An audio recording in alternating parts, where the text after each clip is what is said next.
Hola a todos, mi nombre es Ángel Méndez, del canal El Rincón de la Filosofía. He sido invitado aquí hoy para dar una breve introducción a la filosofía presocrática. ¿Quiénes fueron los presocráticos? Un grupo de pensadores anteriores e incluso contemporáneos a Sócrates, no solo por la existencia, sino por el pensamiento. Con ellos se dio el gran paso del mito al logos, es decir, de lo alternativo, lo imaginativo, lo especulativo, a lo racional y lógico. En aquellos buenos tiempos presocráticos, como lo decía Heráclito, los filósofos debían ser sabedores de muchas cosas. Por eso conocemos filósofos poetas, matemáticos, astrónomos y hasta divinos.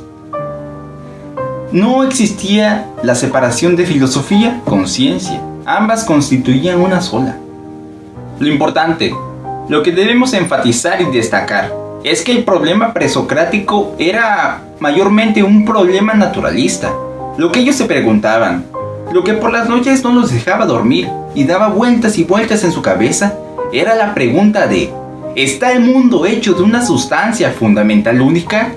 Y si es así, ¿cuál es esa sustancia o material? La sucesión del pensamiento presocrático fue la continuidad de respuestas a este mismo planteamiento, al mismo problema. Claro, con ciertas pequeñas excepciones y variantes. Así que el problema de estos pensadores era descubrir cuál era la sustancia primera de todas las cosas, misma que más adelante Aristóteles llamaría arjé. Para dar cierto orden, les platicaré de los presocráticos de la siguiente manera: la escuela jonio-milesia, la escuela de Éfeso, la escuela de Elea, los pitagóricos, los pluralistas y los atomistas.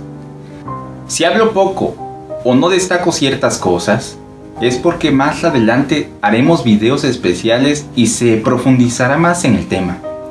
Quiero que recuerden y que le den importancia a esto. Estos pensamientos son de hace más de 2500 años, donde no existía acceso a la información. No había lugares de consulta. Es más, no existía tal información.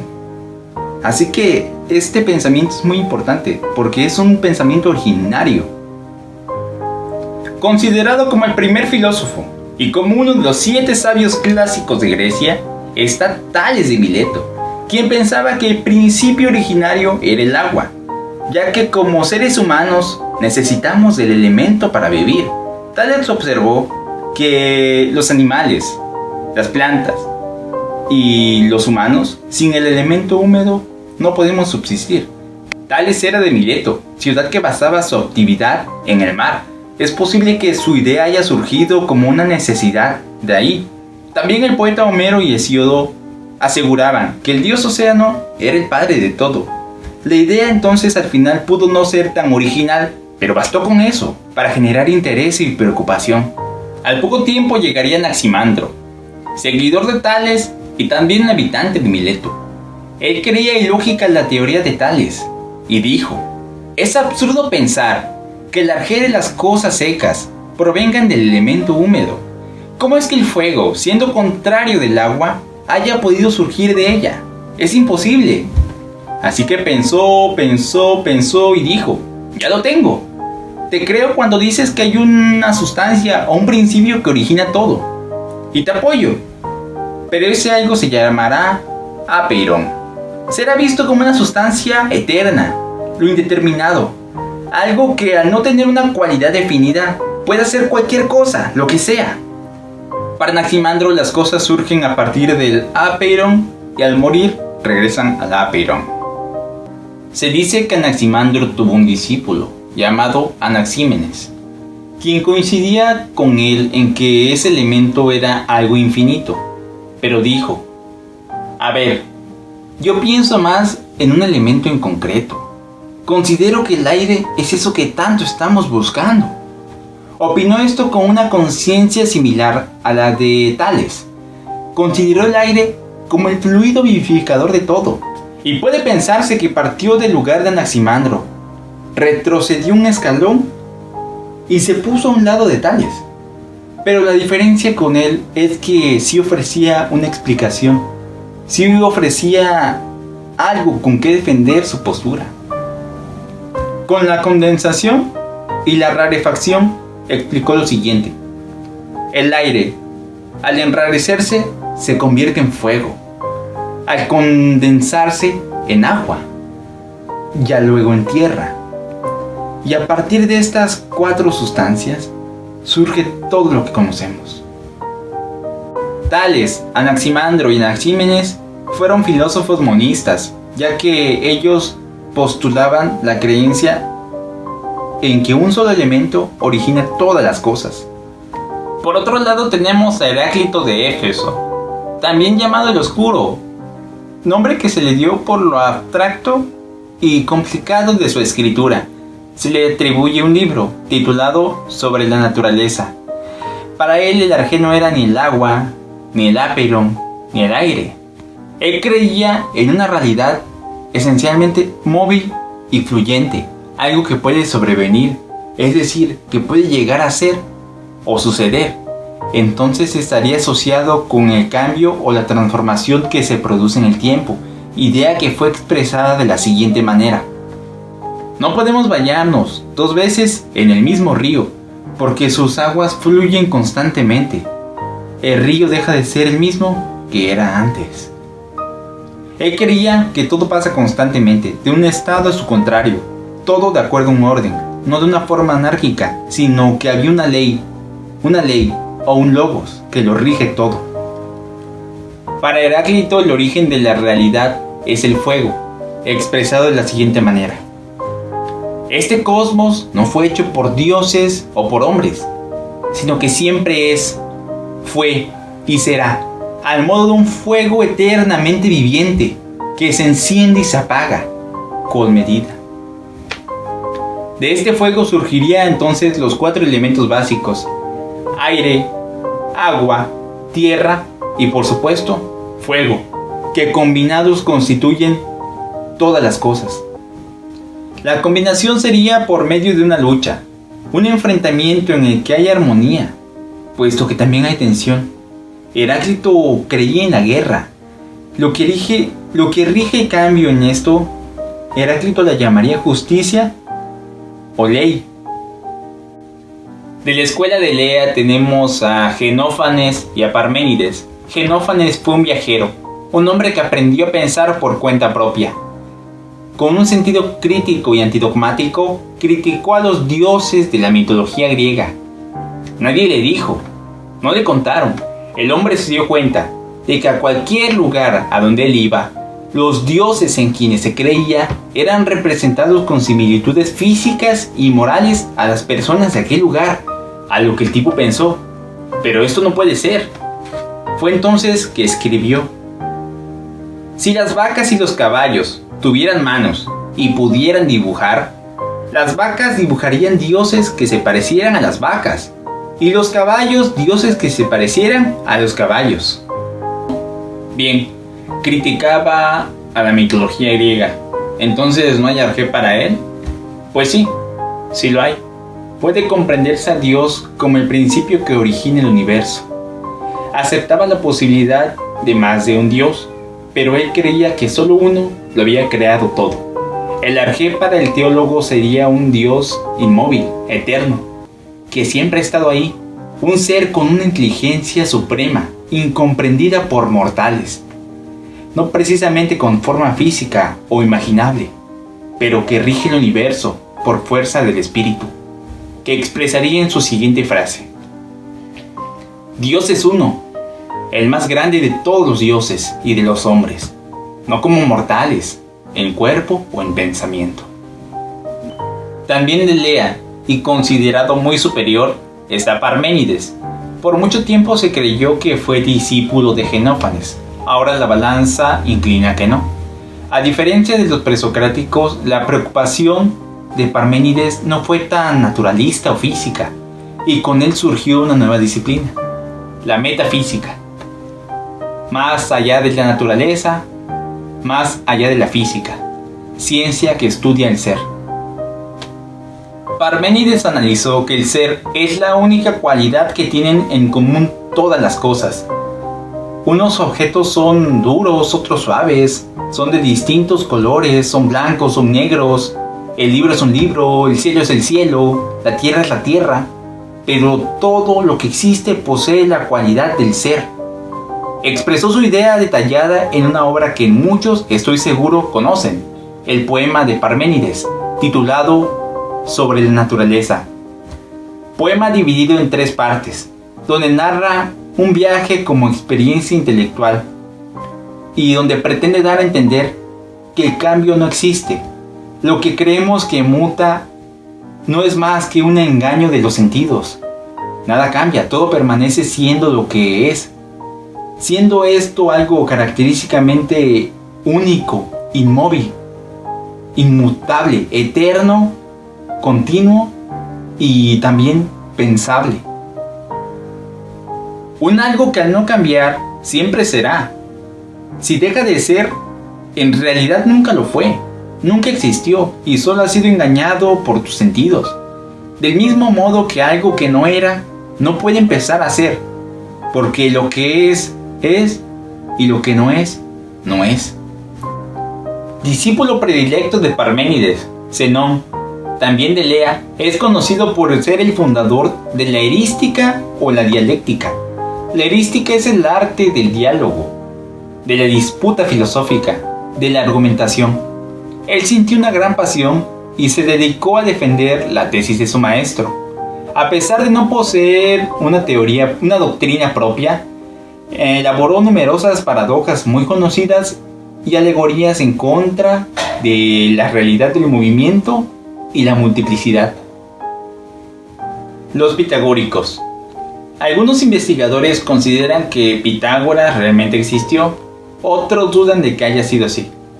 De cualquier forma, Pitágoras ha sido sujeto de divinización. Lo han puesto en un pedestal, lo han familiarizado con dioses, hasta han creído que era inmortal. Se considera que fue un hombre muy misterioso, que nació en Samos, ciudad de la que tuvo que emigrar por problemas con Polícrates. Estableciéndose en Crotona, fundó la escuela pitagórica, una sociedad secreta, continuadora de una religión, una secta. Pitágoras en sí no descubrió nada, pero cuando el grupo realizaba un descubrimiento, el descubrimiento era atribuido a Pitágoras. Estos descubrimientos no debían ser revelados al vulgo, así que quien lo hiciera debía ser castigado. Tenían ciertas reglas y costumbres muy extrañas, desde no comer habas, ponerte primero el zapato derecho, hasta no reírte mucho. Eran inclusivos, ya que tanto el hombre como la mujer podía formar parte del grupo. Para los pitagóricos, los números son la esencia de la realidad. Para ellos, ese es el principio originario, ese es el arjé. La teoría pitagórica dio a considerar que el mundo era una naturaleza con un todo bien organizado y estructurado. Los pluralistas. A diferencia de los monistas, los pluralistas creían que la realidad es originada a partir de varios principios y no de uno solo. Empédocles de Agrigento, un personaje de mucha extrañeza, una mezcla de poeta, filósofo y hasta divino. Creyéndose inmortal, se arrojó al cráter de un volcán, en donde lamentablemente murió. Se conservan fragmentos de 2 de sus obras, Las Purificaciones y Sobre la Naturaleza. Para él, todo lo que existe está formado por combinación y mezcla en determinadas proporciones de las 4 sustancias fundamentales: agua, aire, tierra y fuego. En cierta medida representa la conciliación y una clase de unión tanto de Heráclito y Parménides, así como la inclusión del elemento aire propuesto por Anaxímenes. Correcto, nos dice que los elementos se unen y se mezclan. Pero ¿por qué fuerzas se logra eso? Pues Empédocles responde: hay 2 tipos de fuerzas que dominan todo en un movimiento eterno y repetitivo. Por un lado tenemos al amor como fuerza agregadora y por el otro el odio como fuerza disgregadora. Véase como dos fuerzas supremas que presiden todo cambio: la armonía y la disarmonía, el bien y el mal, una atracción que todo lo une y una repulsión que todo lo separa. De esa manera se anticiparía a la idea del elemento químico, la unión y separación de partículas, y a la ley de la conservación de la materia propuesta más adelante por Lavoisier. Anaxágoras de Clasómenes, acusado por el vulgo de ateísmo y de faltarle respeto a la religión, tuvo que huir de la Atenas de Pericles. Para Anaxágoras la realidad no se compone únicamente de 4 elementos, sino de muchos, de infinitos elementos que no se pueden conocer por completo. Los elementos serían entonces elementos cualitativamente distintos, indivisibles, unas partículas diminutas, eternas e inmutables. Es decir, que no cambian, que siempre van a estar ahí, que no se ven, pero ahí están. Las llamó espermata o semillas. Tiempo después, Aristóteles las nombraría homeomerías, que significa partes semejantes. Nos dice que en cada cosa hay una porción de todo. Todo está en todo, pero la cosa toma el aspecto exterior de la semilla que es más abundante en ella.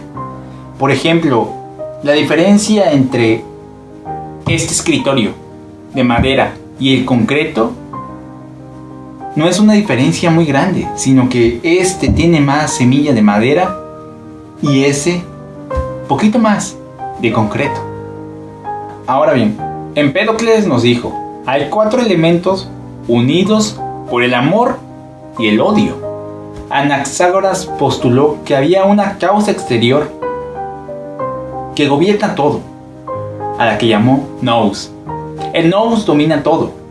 Él nos dice que hay unas semillas que a todo da forma,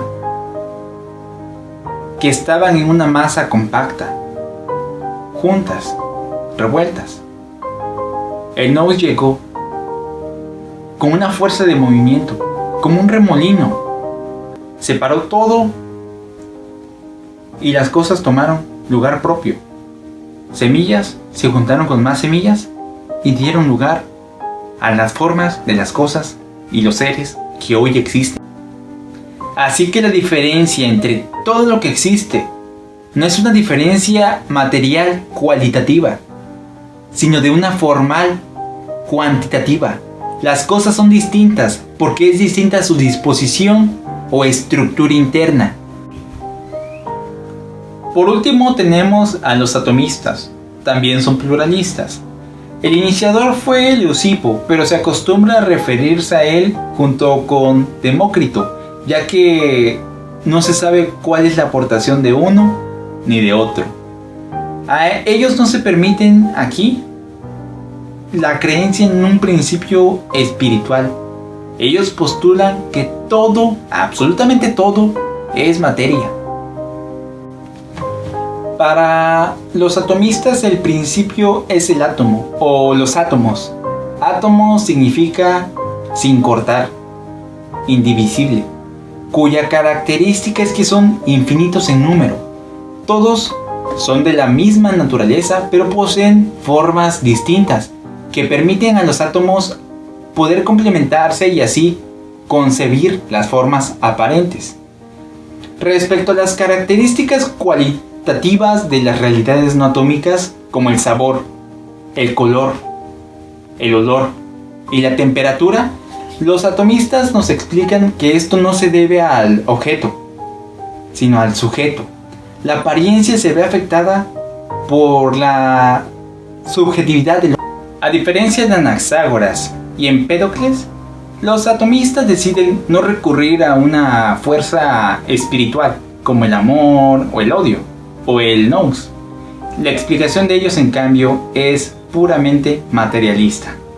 Nos dicen que los átomos se mueven porque están en el vacío. Su movimiento es una caída libre a distintas velocidades.